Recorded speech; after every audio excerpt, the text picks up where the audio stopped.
Assalamualaikum warahmatullahi wabarakatuh. Saya Zikri Fadila dari Universitas Muhammadiyah Jakarta ingin mempresentasikan makalah tentang Perserikatan Bangsa-Bangsa. Disusun oleh saya Zikri Fadila, NPM saya 2017-130137, prodi saya Ilmu Politik Universitas Muhammadiyah Jakarta tahun 2020-2021. Pertama, puji syukur penulis panjatkan penghadirat Tuhan Yang Maha Kuasa atas limpahan rahmat dan kasih sayangnya. Tidak lupa pula salawat dan salam senantiasa tercurahkan kepada baginda Nabi besar Muhammad SAW yang telah menuntun umat manusia ke jalan yang baik dan benar. Pada makalah yang berjudul Perserikatan Bangsa-Bangsa yang pada akhirnya kelar tepat waktu dan dibantu oleh beberapa orang untuk mengerjakan makalah ini, dan data-data yang didapat sangat akurat, kesempatan ini saya akan mengucapkan alhamdulillah telah menyelesaikan makalah ini. Pada kesempatan ini penulis mengucapkan terima kasih pada Bapak Hamka yang telah memunculkan cara untuk makalah ini yang dikenal beberapa makalah ini. Terus bab 1, pendahuluan latar belakang. Latar belakang terbentuknya PBB disebabkan oleh Perang Dunia II yang membawa banyak dampak buruk bagi masyarakat dunia. Dampak Perang Dunia II tersebut membuat banyak negara menginginkan perdamaian dan keamanan bersama. Amerika Serikat, Inggris, dan Uni Soviet kemudian berembuk untuk membuat organisasi perdamaian. Perserikatan Bangsa-Bangsa adalah organisasi internasional yang beranggotakan negara-negara berdaulat yang bertujuan menghindari perang dunia dan malapetaka kemanusiaan akibat perang. Piagam PBB ditandatangani oleh delegasi 51 negara pada tanggal 26 Juni 1945, dan Piagam PBB mulai beroperasi pada tanggal 24 Oktober 1945.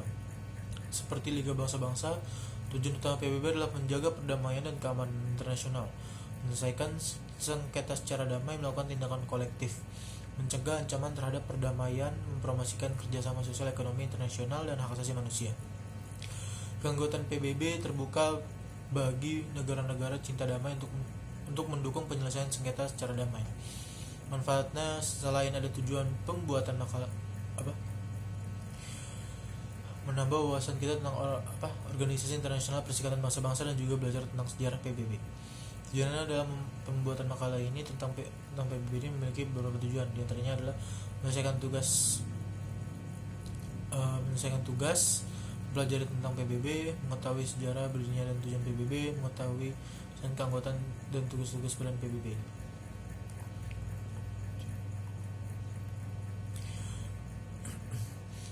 Pengertian PBB. Perserikatan Bangsa-Bangsa atau bisa disingkat PBB, bahasa Inggrisnya United Nations atau disingkat UN, adalah organisasi internasional yang beranggotakan negara-negara berdaulat yang bertujuan menghindari perang dunia dan malapetaka kemanusiaan akibat perang. Piagam PBB ditandatangani oleh delegasi 51 negara pada tanggal 26 Juni 1945, dan Piagam PBB mulai beroperasi pada tanggal 24 Oktober 1945. Seperti Liga Bangsa, tujuan utama PBB adalah menjaga perdamaian dan keamanan internasional. Keanggotaan PBB tersebut bagi negara-negara yang cinta damai untuk mendukung penyelesaian sengketa secara damai. Bahasa resmi Inggris, Mandarin, Perancis, Rusia, Arab, dan Spanyol. Sekretaris Jenderal Ban Ki-moon sejak tahun 2006, didirikan 24 Oktober 1945.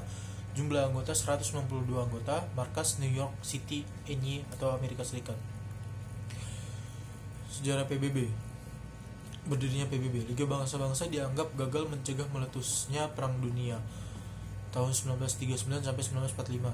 Untuk mencegah meletusnya Perang Dunia Ketiga yang mana tidak diinginkan oleh seluruh umat manusia, pada tahun 1945 PBB didirikan untuk menggantikan Liga Bangsa-Bangsa yang gagal dalam rangka untuk memelihara perdamaian internasional dan meningkatkan kerjasama dalam memecahkan masalah ekonomi, sosial, dan keamanan internasional. Rencana konkret awal untuk organisasi dunia baru ini dimulai di bawah naungan Departemen Luar Negeri Amerika Serikat pada tahun 1939. Franklin D. Roosevelt dipercaya sebagai seorang yang pertama menciptakan istilah United Nations atau Perserikatan Bangsa-Bangsa sebagai istilah untuk menggambarkan negara-negara sekutu. Istilah ini pertama kali secara resmi digunakan pada 1 Januari 1942 ketika 26 pemerintah mendatangi Piagam Atlantik, di mana masing-masing negara berjanji untuk melanjutkan usaha perang. Pada tanggal 25 April 1945, konferensi PBB tentang organisasi internasional dimulai di San Francisco, dihadiri oleh 50 pemerintah dan sejumlah organisasi non-pemerintah yang terlibat.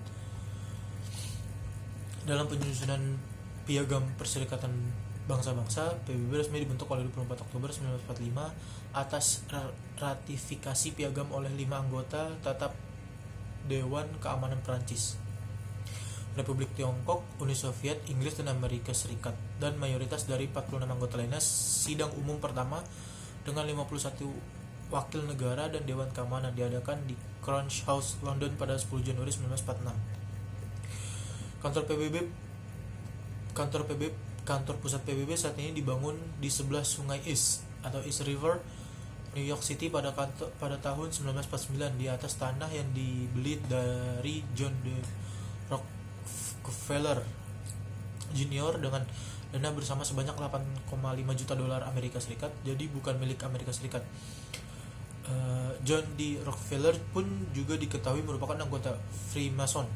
Arsiteknya dari berbagai bangsa, termasuk Le Corbusier dari Prancis, Oscar Niemeyer dari Brazil, dan wakil-wakil dari beberapa negara yang lain.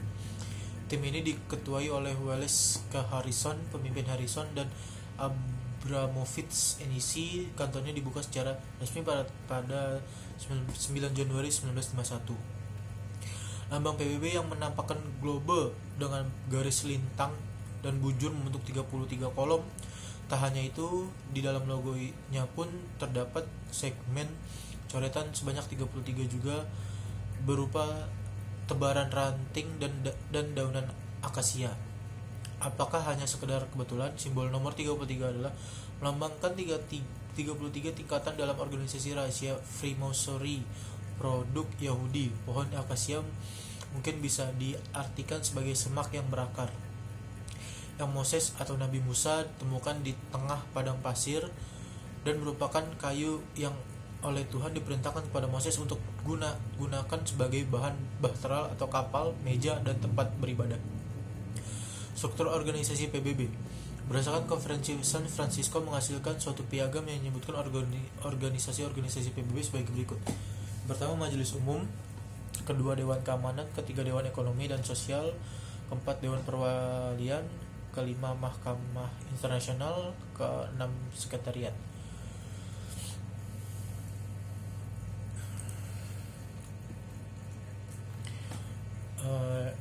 Terus habis itu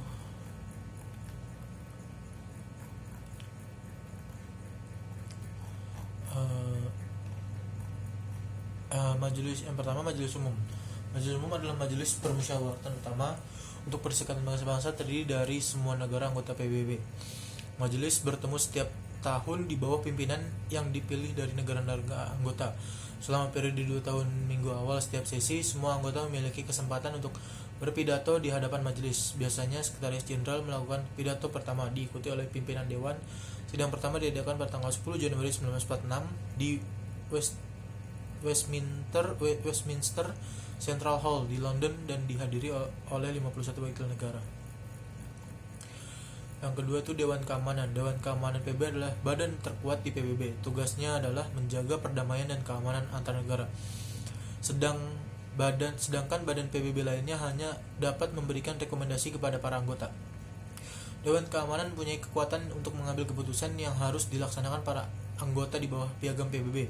Dewan Keamanan mengadakan pertemuan pertamanya pada tanggal 17 Januari 1946 di Crown House, London. Dan keputusan yang mereka tetapkan disebut resolusi Dewan Keamanan PBB. Ketiga itu Dewan Ekonomi dan Sosial. Dewan Ekonomi dan Sosial atau ECOSOC membantu Majelis Umum dalam mempromosikan kerjasama ekonomi dan sosial internasional dan pembangunan. ECOSOC memiliki 54 anggota yang semuanya dipilih oleh Majelis Umum untuk masa jabatan 3 tahun. Presiden dipilih untuk jangka waktu 1 tahun dan dipilih di antara kekuatan kecil atau menengah yang berada di ECOSOC. ECOSOC bertemu sekali setahun pada bulan Juli untuk sesi 4 minggu. Sejak tahun 1998 telah mengadakan pertemuan lain setiap bulan April dengan materi keuangan yang menduduki Komite Kunci dan Bank Dunia dan Moneter Internasional atau IMF. Itu yang keempat, Dewan Perwakilan. Dewan Perwalian PBB adalah suatu sistem perwalian internasional lebih jauh telah didirikan oleh anggota PBB untuk mengatur pemerintah daerah-daerah yang ditempatkan di bawah pengawasan PBB melalui persetujuan perwalian individual atau daerah-daerah yang demikian oleh karena itu disebut daerah-daerah perwalian. Yang kelima itu Mahkamah Internasional. Mahkamah Internasional berkedudukan di Den Haag, Belanda. Mahkamah merupakan badan kehakiman yang terpenting dalam PBB. Dewan Keamanan dapat menyerahkan suatu sengketa hukum kepada Mahkamah, Majelis Umum, dan Dewan Keamanan dan dapat memohon kepada Mahkamah nasihat atas persoalan hukum apa saja dan organ-organ lain dari PBB serta badan-badan khusus apabila pendapat wewenang dari Majelis Umum dapat meminta nasihat mengenai persoalan-persoalan hukum dalam ruang lingkup kegiatan mereka. Yang kelima itu Sekretariat PBB adalah salah satu badan utama dari PBB, dikepalai oleh seorang sekretaris jenderal PBB, dibantu oleh seorang staf membantu pemerintah sedunia. Badan ini menyediakan penelitian, informasi, dan fasilitas yang dibutuhkan oleh PBB untuk rapatnya. Sekretariat itu doang. Terus kesimpulannya, dengan demikian kita telah mengetahui berbagai aspek mengenai Perserikatan Bangsa-Bangsa merupakan organisasi internasional yang terbesar dari segi jumlah anggotanya dan memiliki fungsi yang sangat strategis dan kehidupan berbangsa yang dalam berproses pendirinya memiliki jalan panjang. Dan keberadaan PBB ini di tengah gejolak dunia sangat membantu untuk menyelesaikan berbagai masalah di dunia seperti politik, sosial, budaya, dan sebagainya. Juga fungsi serta tugas dari organisasi PBB